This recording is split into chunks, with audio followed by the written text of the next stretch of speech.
Do you want to get into real estate but don't know where to start? Do you wonder how others are living rent-free?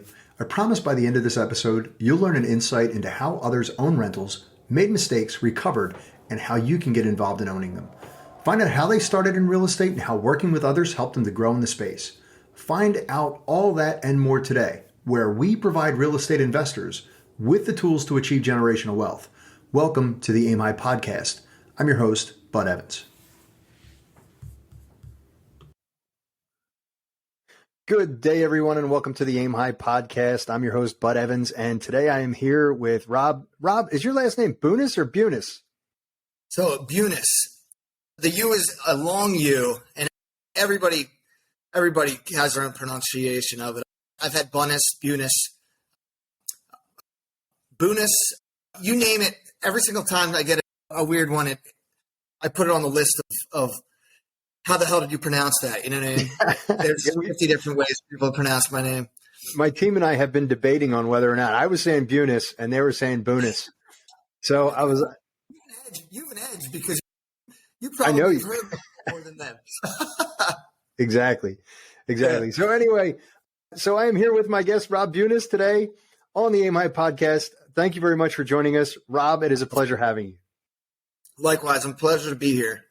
All right, man. Listen, I know you, but do me a favor. I know, man, you do a lot. I know you're busier than I am, which is tough to say, but okay. Do me a favor. I was going to say, intro.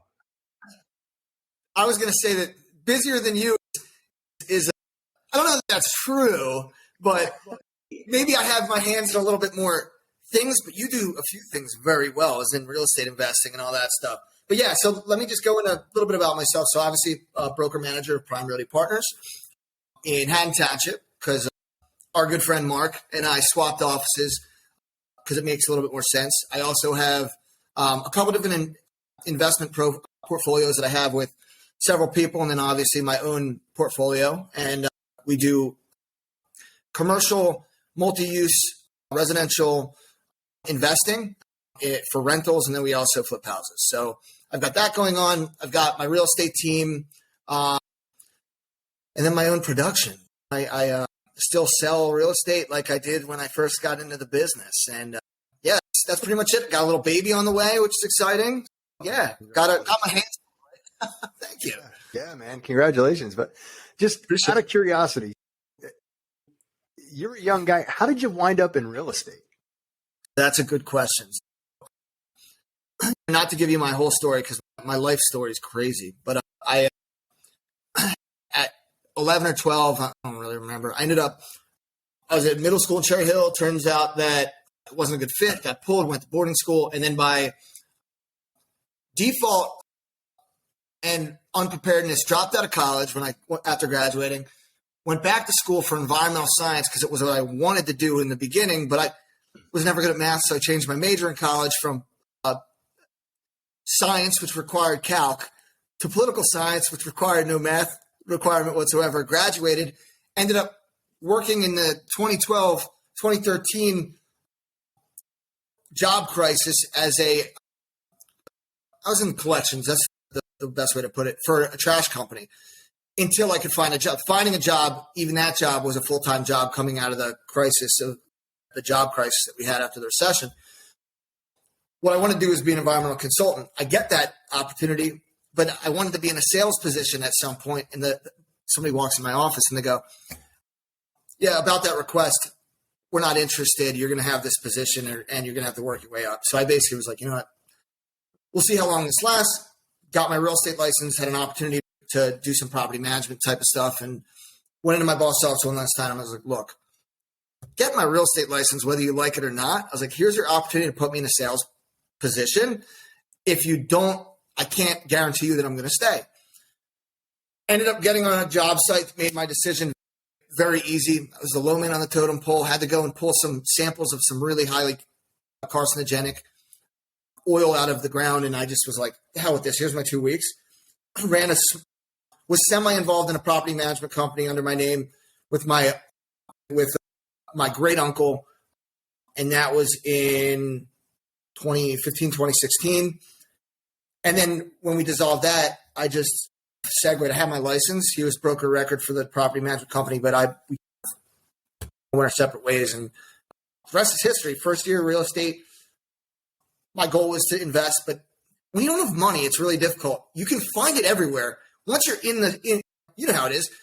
Now that you and I are solidified investors, people throw money at you. They're like, oh, here, I want to invest my money. And you're like, oh, I don't know if I want to partner with this person, or I have too many opportunities. But that's kind of what happened. So I went from year 1 now to year 8, right?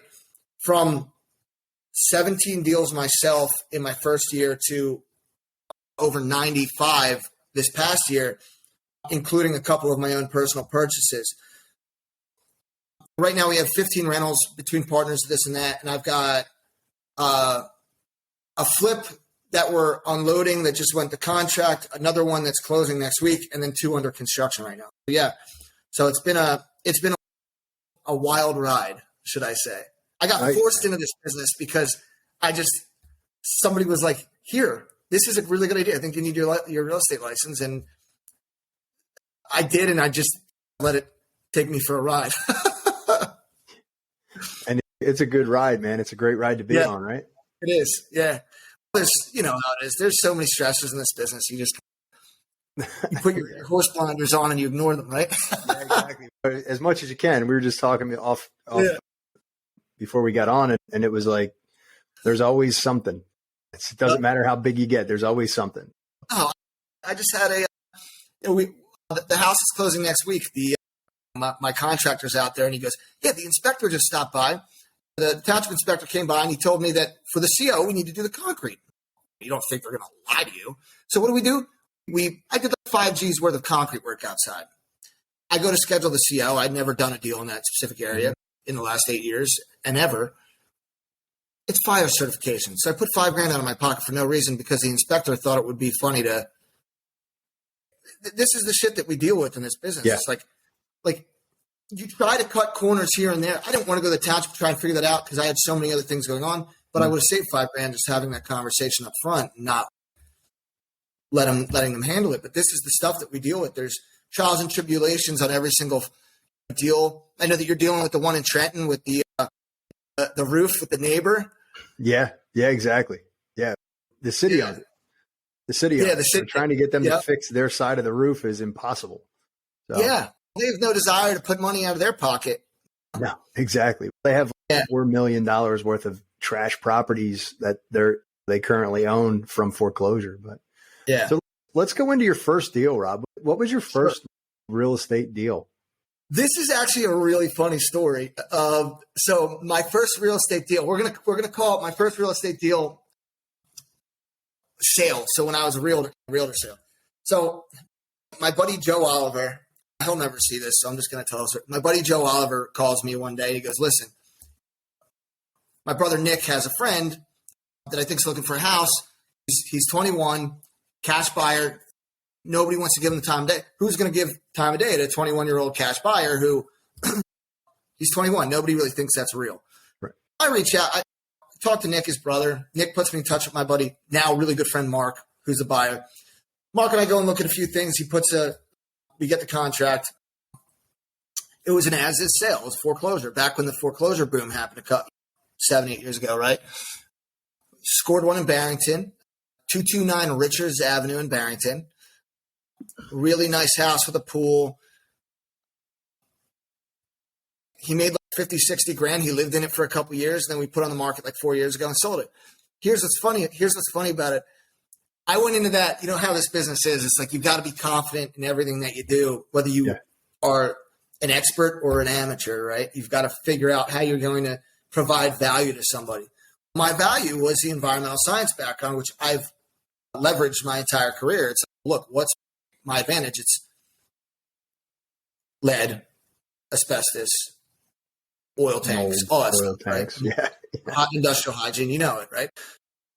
So I would go into every property with him and basically say, listen, this is what I see. It's not a big problem. This is what you do to fix it, this and that.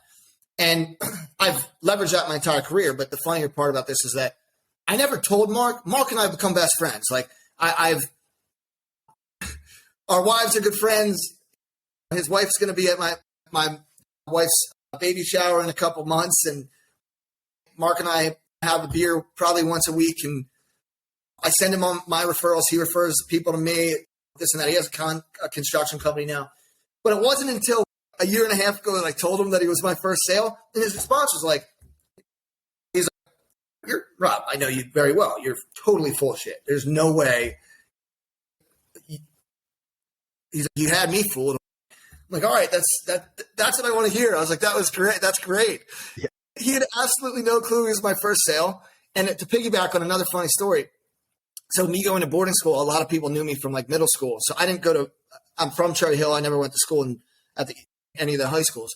But everybody knows me because I ran with a lot of people that weren't necessarily popular, but you knew the names because they were athletes, this and that, or they later on in life became successful and people knew me as being associated with them. And I had this one sale like 3 or 4 years ago where the guy's like, "Oh man, Rob, I haven't seen you in forever." Now, meanwhile, I had no clue who this person was whatsoever.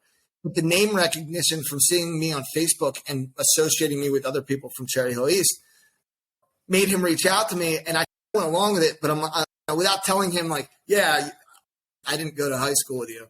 But at the end of the sale, he goes, "Rob, who are we friends with?" I'm like, "Honestly, I have no clue." I opened up and I told him, he's like, "You got me good on that one." I'm like, "Listen, you reached out to me. We're friends too." But it's funny how that works, right? Yeah.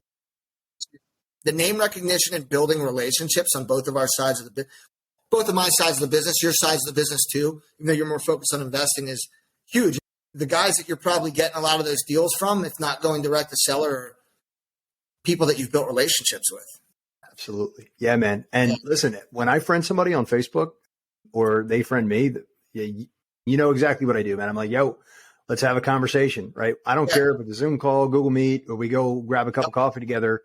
I want to know how I can add value to your life and how you can add value to my life. And it just so happens that you and I work with the same guy, right? Yeah. We both work with Mark Ricci. He was awesome. But yeah, man, networking is your net worth. As a matter of fact, it's written right here. It's a joke between my wife and I, but I have this little sign that she got me, and it says Wi-Fi, and it says network, and then password. And under network, I wrote net worth. And then under password, I wrote family is everything. You know what I mean? Because that's kind of the way I look at it. But yeah, I want to know everybody that I'm friends with on Facebook. And the crazy part is that once you get past a certain point, there's no way that you can retain the number of people. So we're up over 4,000 right now. And I had somebody walk up to me the other day, and I know his face, and I know that we've had a conversation. And he was like, "Bud," and I'm like, "Yo, man, sorry, I apologize, but right now your name escapes me." And then we started the conversation, and I'm like, "Boom!" And I remembered. So that it makes it difficult, but at the same time, you want to know as many high quality people as you possibly can. 100%. Yeah. So what? Yesterday. Yeah, go ahead. Yeah, man. I was just going to go into the next thing. Like, what was your worst deal ever? God, man, Mark would, if he was listening to this, he's like, "Dude, don't get him started." No, I think I get flack on Facebook because I'm like so transparent about the truth about this business. And the unfortunate thing is that, good Lord, investors, agents, not everybody's built equal. That's the one problem. I don't think I could pinpoint one specific deal just because every disaster of a deal I constantly try to put out of my memory because it's, good Lord, what? The truth is, don't stress what you can't control. Once a deal is done, it is what it is. You move on from it.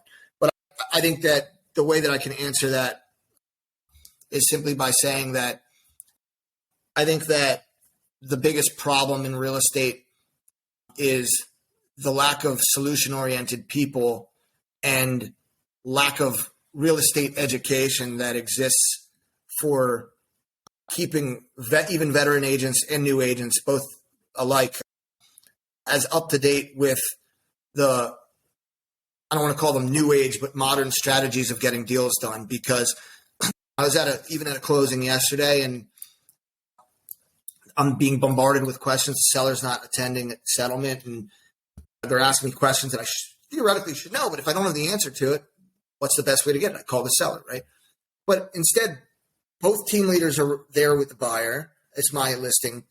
The mortgage company's there and the title company's there, and they're all pointing fingers at each other and me and this and that. I'm like, I had to stand up. I'm like, guys, everybody be quiet for a second and hear me out. Who's responsible doesn't matter. No, like, it doesn't matter whose fault what is. It doesn't matter. Solution matters. Here's the solution. Let's move forward. That is, I think, my biggest problem on any deal that I'm involved in. And it's not because I hold myself up to higher expectation than I think other agents, which I do. And I think everybody has to, because there's the general consensus is that 10% of us do 90% of the business. And moreover, there isn't enough people that have a lot of real estate experience in our business. I really think it's the solution-based nature that most people don't really come to the table with. Does that make sense? Yeah, man. It's funny that you bring that up, because there are two things that I tell all of my clients, all of my students. The first one is that you had better be a realty solutions expert, period. Right. You are going to run into people with the worst situation and the worst problem in the world, and you better know at least 2 exit strategies for each one of the situations that they're going to bring to the table. And if you don't know the answer, tell them, you know what? I don't know that right now. I will figure it out. Okay. Yep. And then you reach out to your network and start asking. The second thing that I tell them is, if you don't do number 1, it's not that you lack resources. It's that you lack resourcefulness. I stole that one from Tony Robbins, right. But still, I like that. Yeah, it's absolutely true. And that's exactly what you're talking about. Yeah. I mean, as much as it is like a mindset of just understanding that every single person isn't going to be as resourceful as you, it's that knowing that when that is the case, you have to bring more to the table than the other party in order to get the deal done. And you do it at any cost, because some of the times you're not just working in your best interest, you're working in the best interest and capacity as an agent on somebody else's behalf. Like that. And that's the difference between you and I buying a property and representing ourselves on it versus me representing a seller or you representing a seller on a transaction where another agent's going to be on it. It's simply acknowledging the fact that we may be putting in more than the other party will, and understanding that's okay, because you're going to make the money and funds and fees back up on another transaction. And that's in my opinion where I've had the most difficult transactions. Yeah, man. So what are you currently working on? I know you talked about flips and rental properties and all that kind of stuff, but what project do you currently have going on? So I got 2 specifically. And the first one is a fun one with my dad, actually, which is pretty cool.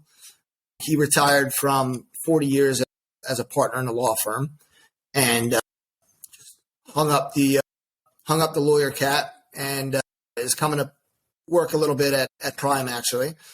He got his license at the state, and I'm flipping a house with him, actually. That's one of the current projects we have. That one came at a close relationship like this. It was me having a conversation with my buddy Lee Perlman, who him and I collaborate on some transactions with. He ended up having a seller reach out to me. It was somebody at a tax sale cert that had been purchased, or tax lien certificate that had been purchased on the specific property, and they had about 90 days in order to keep it from being fully redeemed and losing the house. So I went in, I was going to list it, but I looked at it and I was like, this is too good of a deal. I was like, maybe I could buy it. I asked the seller, I'm like, what are you looking to do? I was like, you can't get a certificate of occupancy on this property. It will never qualify for a mortgage. It has to be sold cash. I'm an investor. Would you consider selling to me versus putting it on the market? And they said, as a matter of fact, make me an offer. So I made an offer, called my buddy Lee, and I said, listen, she asked me to make an offer. I'm also an investor here. It's like, I don't want to overstep. Whatever you feel is best, you let me know. Here's the price that it would list for. Here's the price that I'm offering. Consult your client. He talks to the client, says, you know what? I want to move forward with the offer.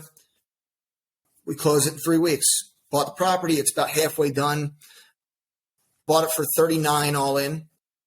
$35 was on a contract, $39 with closing costs and miscellaneous stuff. Putting $80 into it, I'll sell it for about probably $180. It'll be a nice little $50,000, $60,000, or 50-ish K profit on it. Nice little one. And then another attorney, a friend of mine who's in a networking group with me, who we've collaborated and sent business back and forth, actually just sent me 2 more referrals today that I'm going to be hopping on a call with him about estate. He's a elder planning, will, estate, and probate attorney. Nice. So he's another guy who I list properties for when the opportunity arises. And these are the relationships that I find most valuable for multiple reasons. It feeds multiple arms of my business, the retail. And occasionally some of these deals look like they're opportunities for an investor anyway. So if I could kill 2 birds with 1 stone, I might as well go look at it from an investor lens and an agent lens and basically give them both options. And if it ends up being that I purchase the property, well, guess what? I kill 2 birds with 1 stone. On one hand, they don't have to list it. And on the second hand, they get the deal direct to seller. Everybody wins. Man. And that one's in Brookhaven, PA, actually. We got that for $185. We're putting 40 into it. We were going to put 100 into it and list it for $450, but instead we're putting 40 into it, and we're going to put it up for $350. It'll be $100K profit on that one too. Oh, so sweet.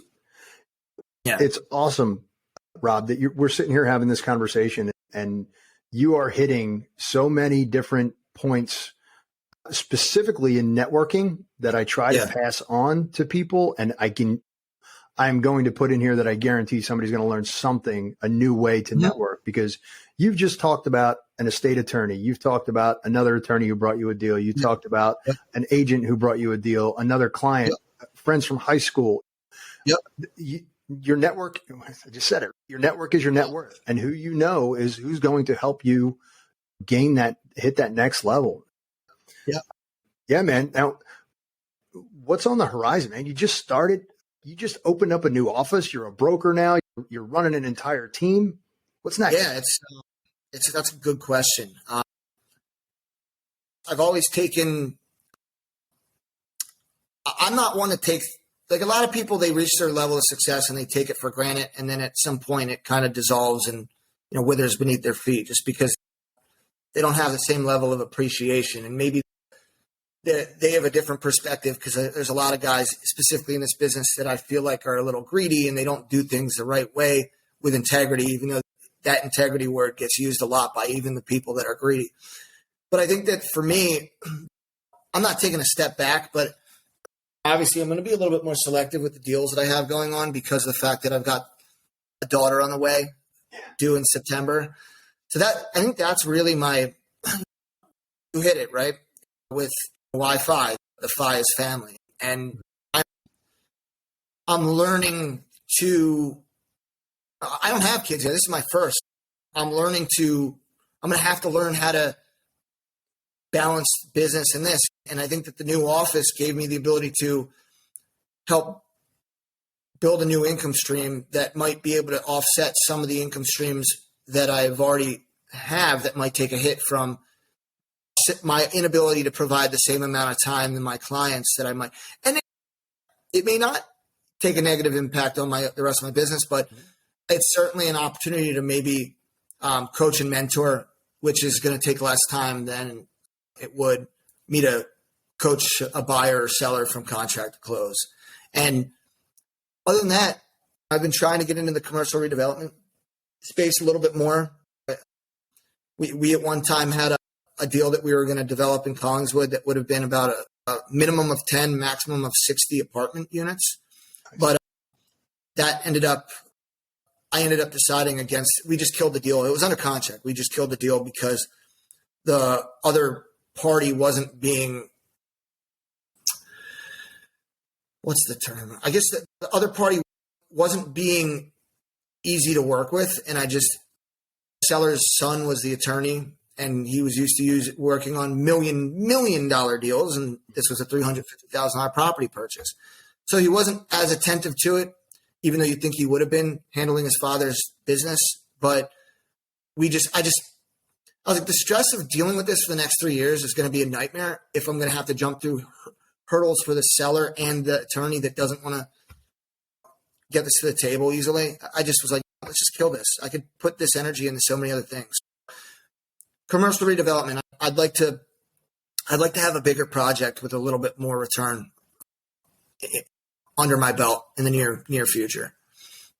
Awesome, man. So with all this continuous increase in ability and capital and projects and income streams, what's one thing you learned as your wealth increased?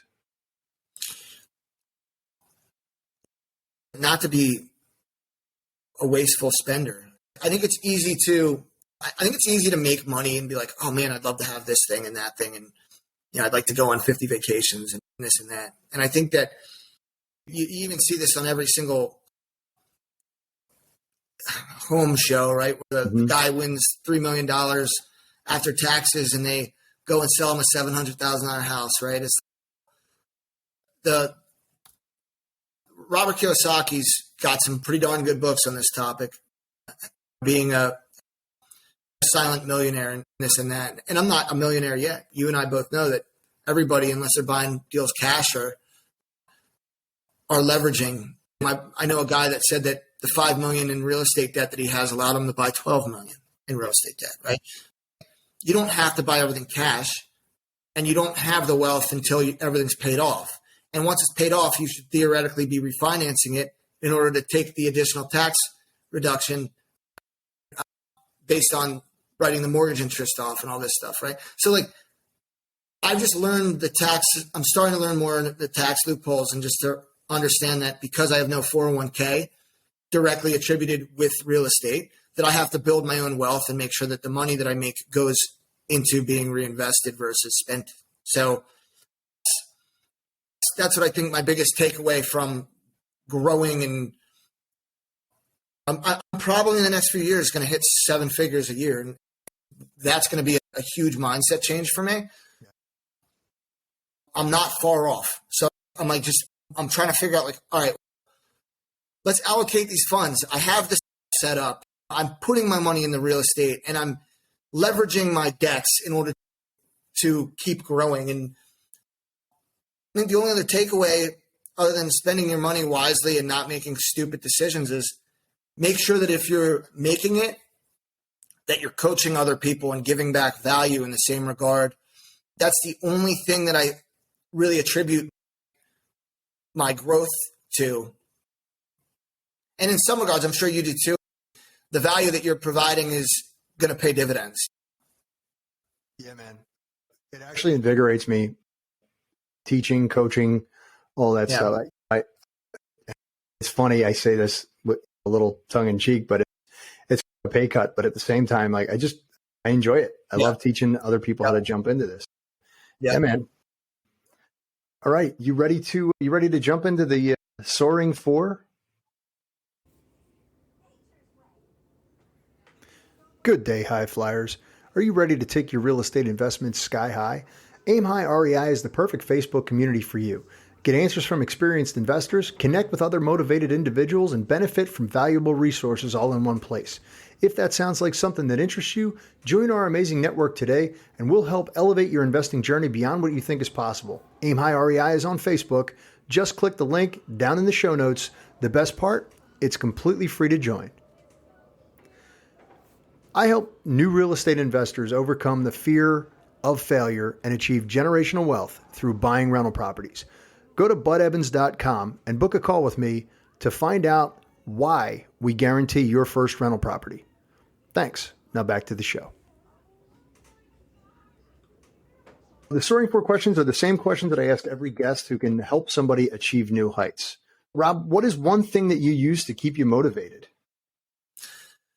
Oh, that's a tough one. I think that the motivation for me comes from my past experiences as a kid, specifically having to overcome many obstacles that I got sent away at 11 or 12 to boarding school.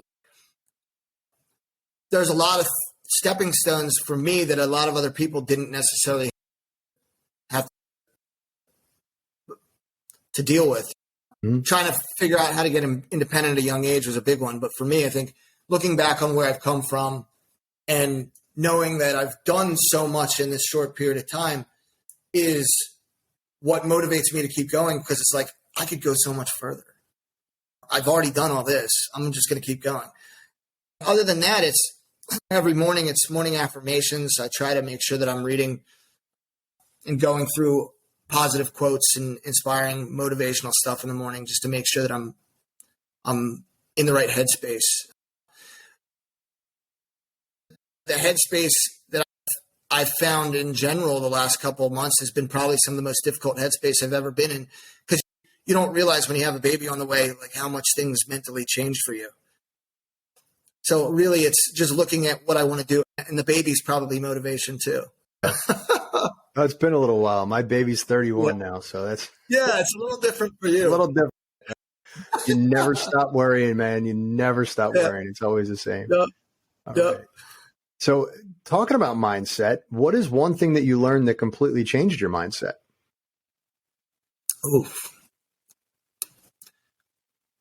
How to bet on yourself.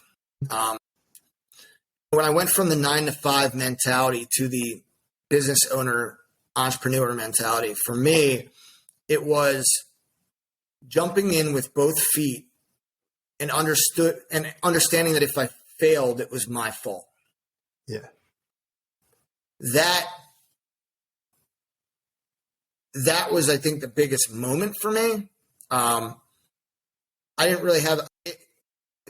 I jumped into the real estate business and just told myself that I would have to put in the work. And I think that everybody expects it to just come to them. Yeah. And that isn't how it works in this business. If you're not getting after it, you'll never get it. Yeah. So for me, that was the biggest part of my journey so far. Yeah. How many people come out to you asking you to mentor them or help them along, and they just think that because you're going to give them information that it's a magic pill, right? A lot. It doesn't work that way. Listen, if it did, there'd be a lot more successful people out here. And I wish it did, because it would make my coaching and mentoring a lot easier, because you wouldn't be starting from the ground up with everybody. Here, take this pill. It's going to make sure that you have a foundation in this business in order to thrive, and I'll just coach you up once you're thriving. Yeah. That would make both of our jobs so much easier. But everybody expects it to be a walk in the park. Exactly, man. So what are some tools that you use to keep you on track? Time blocking is my biggest one. Time blocking. Google Calendar is great for that. And when I started doing that, I saw my business exponentially grow. The other part of that is making sure that all the coping mechanisms in order to balance the work and home life are in place, which means if you're going to be